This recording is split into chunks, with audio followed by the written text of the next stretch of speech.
by now, we all know that Nikki Haley lost by about 20 points or so to Donald Trump. A big loss, but again, it's 60-40, right? In other words, she's saying 40% of the Republicans are amenable to having Nikki Haley as their representative because they just don't want Donald Trump. Nobody, a large percentage of them just understand the crook that he is and all the negative connotations that come with that. But Joy-Ann Reid took that and realized one thing about how Nikki Haley is speaking above and beyond. She's not trying to talk to MAGA at all. I want you to listen to this, and then we'll take it on the other side, because it's an inconvenient truth that all politicians of color, or most that is, have to play and do play. Check this out. We'll take it on the other side. Everyone wants to bring back the America we used to know, we used to love, she said. That's that nostalgia commentary that you gave her. She said she loves her state. I love how we united during our worst challenges. She said the people have a right to a real choice, not a Soviet-style election with just one candidate. This is where she calls out both Biden and Trump. She says one of them calls fellow Americans fascist. The other calls them vermin. She says Trump drives people away. And then she goes into her riff about the 40%. Nikki Haley, I think, did very well. First of all, she is a talented politician. I think we all need to acknowledge her talent as a politician. She's good at giving a speech. But what she's also particularly good at, and it's one of the reasons she became governor of a state like South Carolina that is so white evangelical, that is so antithetical to the idea of the daughter of immigrants from India, you would think would not have a shot there. But what she's really good at is doing the kind of nostalgia that, frankly, Barack Obama used to do, and that candidates of color have to do in order to succeed in American politics.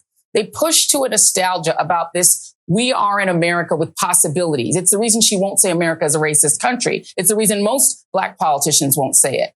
Yet there is a part of the American electorate that wants to believe the best about America. They want to believe the rose-colored glasses version of America.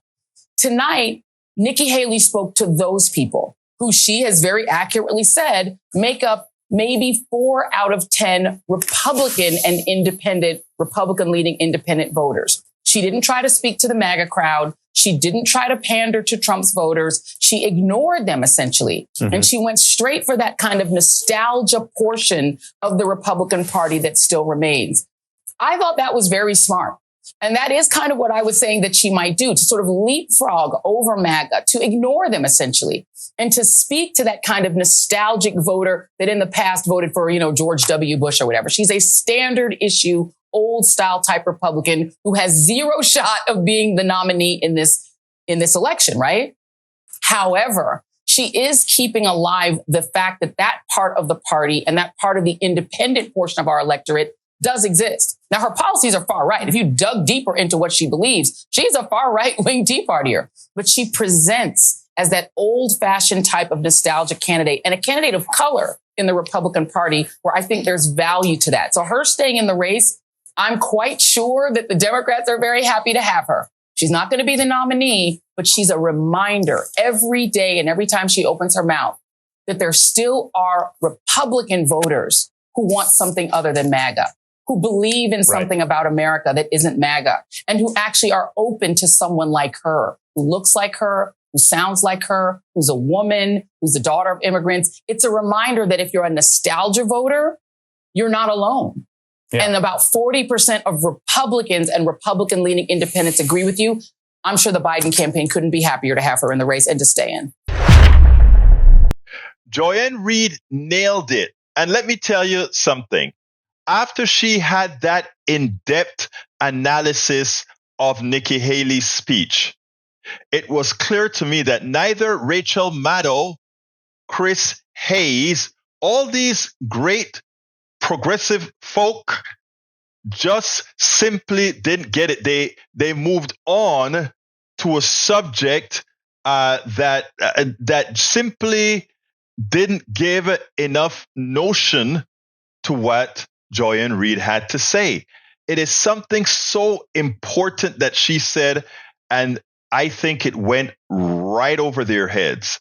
in effect, it says that many in America are satisfied with living with what they hope, what they believe we are, what that they believe the narrative of who we are, though there is a vast number of people who have lived the true American narrative that is far removed from who we say we are. And in effect, that is what Joy-Ann Reid was talking about.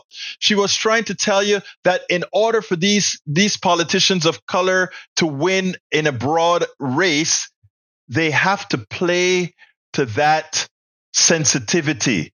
They have to play to that reality that many believe we are who we aren't, but we are satisfied with you if you can play the game with us, that we are the magnanimous folks that we are.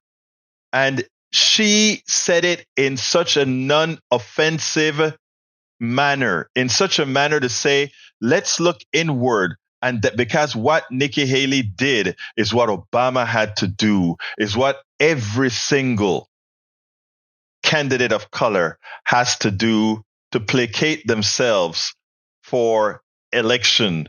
Because you know why? Think about that. And it went over every single one of their heads at this progressive station.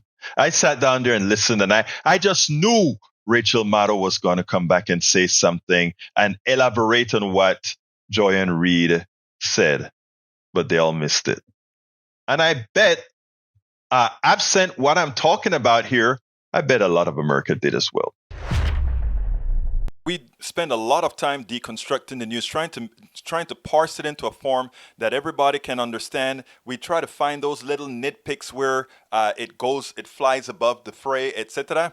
If you really like these videos that we do, I want to ask a big favor. Please go ahead, number one, subscribe to our channel, and number two, please join if you can. Thank you so kindly for watching. Keep watching. Please remember to share. We must populate the entire internet with our progressive message, a message that we know is what most Americans say that they want. So help us, please join.